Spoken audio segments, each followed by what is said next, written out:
Alright guys, welcome back. Today we're going to make a pizza cutter. We're using this piece of red, white, and blue Spectre ply. This is a 2-inch thick. I usually make them 5 to 6 inches in length. Any shorter they don't fit the hand. Any longer they kind of look funny. You can use the 1.5 inch square chunks as well, and they work out real well. If you want a real beefy one, the 2-inch. We'll make this one big and chunky. And then we have the big pizza cutter, hefty. All these things are massive, super sharp.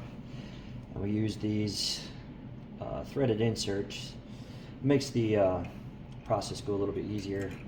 You know, when you're going to clean, you just unthread this pizza cutter blade from your handle.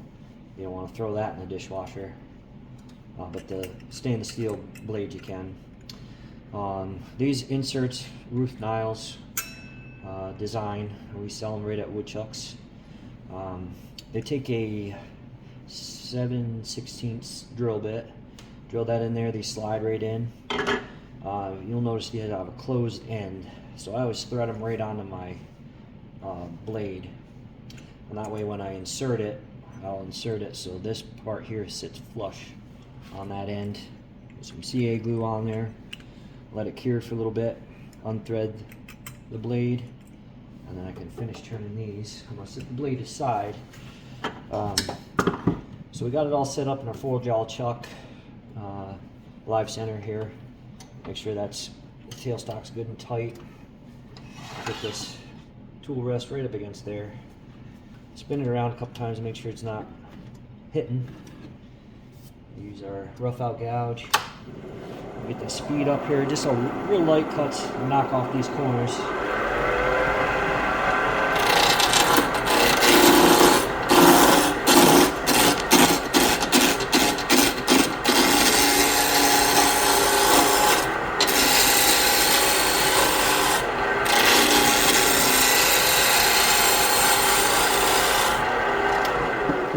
We're not going for perfectly round. We're close. There's a flat spot. We're going to rough it out a little bit. Now what we're going to do is make this concave here, because we want our edges of our pizza cutter to sit flush.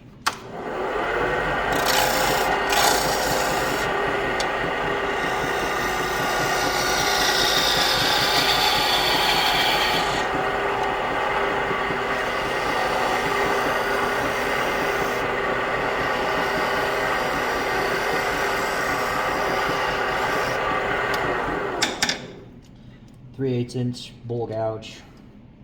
This one here is an Ellsworth. It's made by Crown. That's about it there. Turn our speed down here. Bring this tailstock back. I'm going to switch this out. Put our drill bit in there. So you got a little nub in there, but that's going to come right out with this drill bit.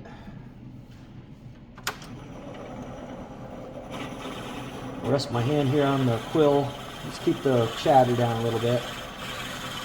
Once I get it all the way in there, I'll turn that speed up. Kind of go a little bit faster with the hand wheel.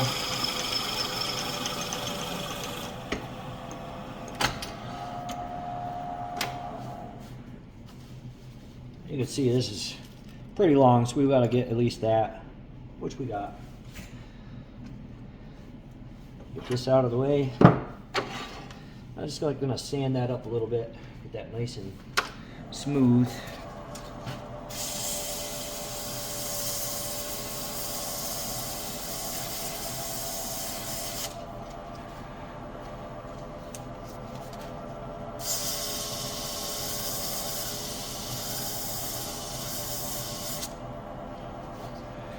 I'm going to go up to 400 grit.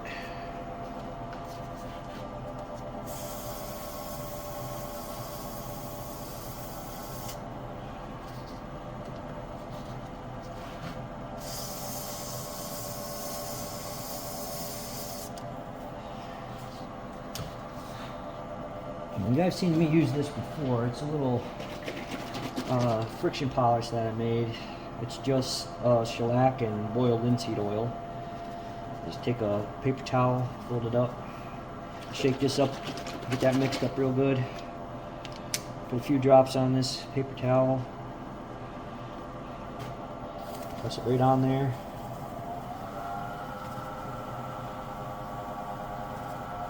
Just gonna put a couple just to seal this end grain here.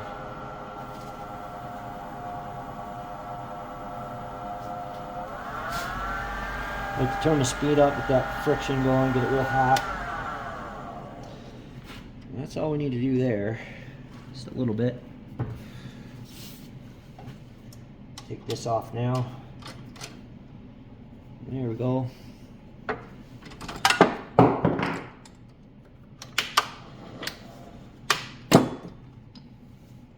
Now we're going to use our Ruth Niles bottle stopper chuck. We'll get that ready, stick that right in there. We have those available, wood chucks, wood turning. The next step is to get that insert in there. So what we're going to do is grab some of our thick CA glue. We use stick fast, mostly. So I'm going to put some down in there, as far down in that hole as I can reach. I don't want to get it on the threading of the pizza cutter. Let that sit there for a second. Get my blade, I'm going to stick it down in there. Give it a couple twists. What I'm going to do is line up this side grain right here with the edge of the pizza cutter. That way when I have a finished product, this is going to show on the side. And then on the top and the bottom you get these straight lines, which are kind of boring. So I'm just going to sit that off to the side, let that cure for a minute. Okay, got her all cured up. You can see it down in there. I'm just going to thread it on this chuck. Yeah, these chucks are real nice. You can do lots of things. They're called bottle stopper chucks, but really they work for a lot of different things. Pizza cutters, you can do bottle openers, all kinds of little things, little projects. I got a little mandrel saver. It's for pen making, so it's got a hole in it, so your pen mandrel goes through. I like to use it as a live center for these projects. It doesn't put a hole in the bottom. So let's roll that up, tighten everything, bring my tail stick or my tool rest up, lock that in place, spin it around, make sure it's not hitting.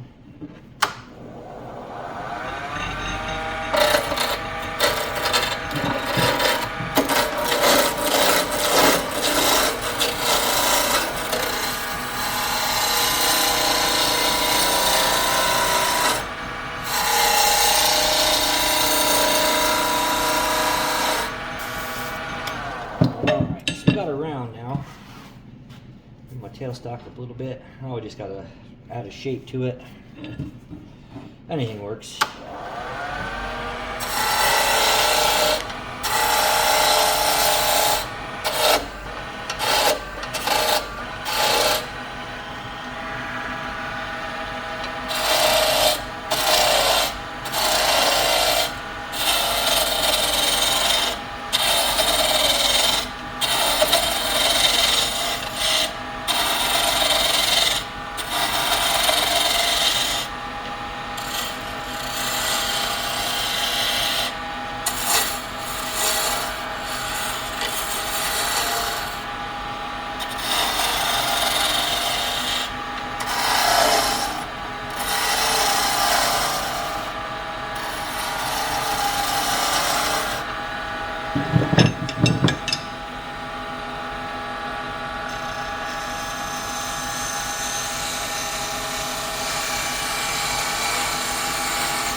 That's the basic shape.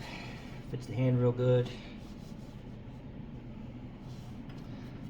couple finishing cuts, and we'll be good.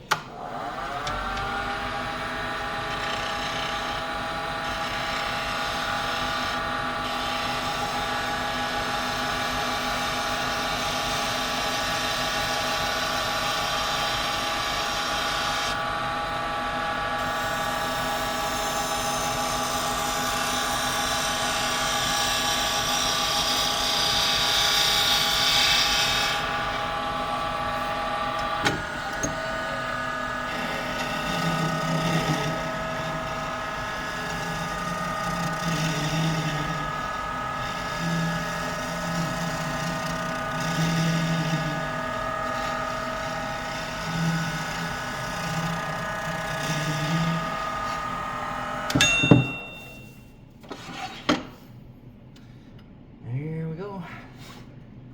Stand it up. We'll go to 400 grit. Turn the speed down. You don't want to sand too fast. I like to keep the paper moving. Keeps the friction down. Otherwise your fingers get hot.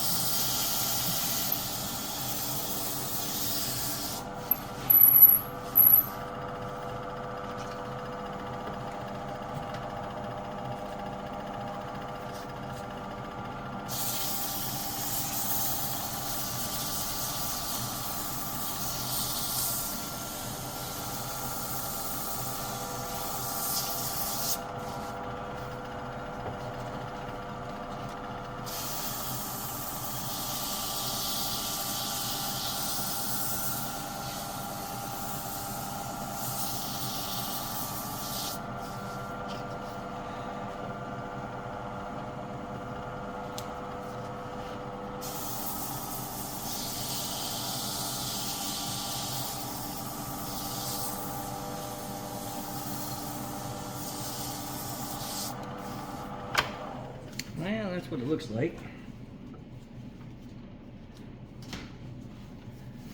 Pretty smooth. I'm going to use some thin CA glue and some activator. This just stiffens the fibers. It's not really a finish. It soaks down into the wood. And then when it's cured, it gets really hard. It stiffens those fibers. This is just birch wood, just dyed different colors. So it's not very hard. This stuff really helps. Make you have a real nice finish when you're done.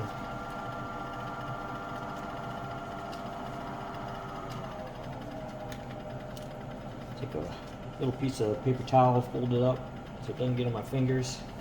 Hold the glue above, the towel below.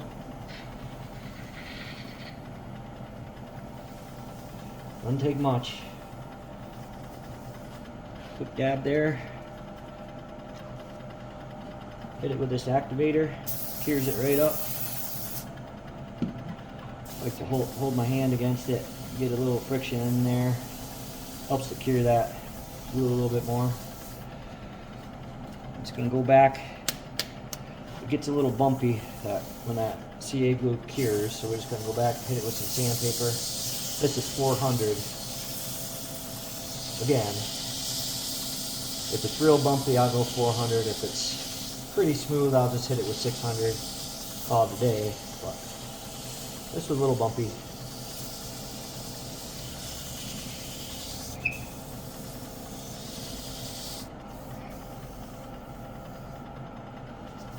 There we go. Now a little 600.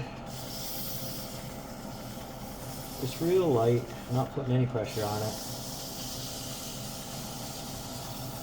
We're just trying to get a real flat, smooth surface for when we apply our friction polish here in a minute.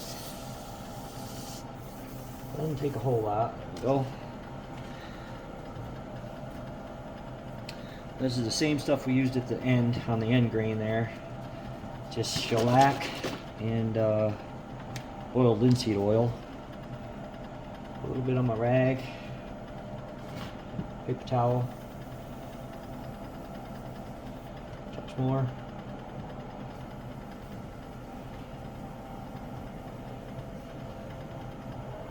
Turn my speed up a little bit. Not too high in initial stages here, but I'm just trying to get a bunch of this friction polish on the wood.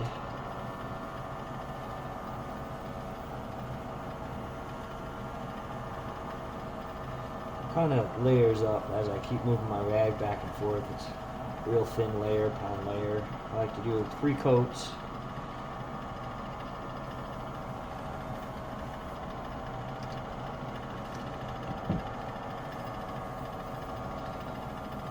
Spread it out, keep moving my rag. After I get this spread on, I'm turn the lathe up, get that speed really going on, build up some heat. Still moving it around.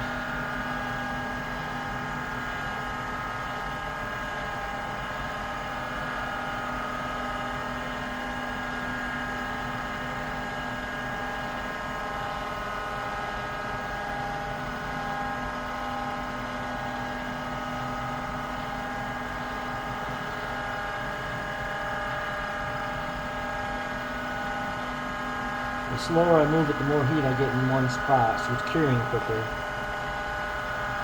I just don't want to stop, because you get streaks in the finish. So I'm constantly moving. And there's our finished product.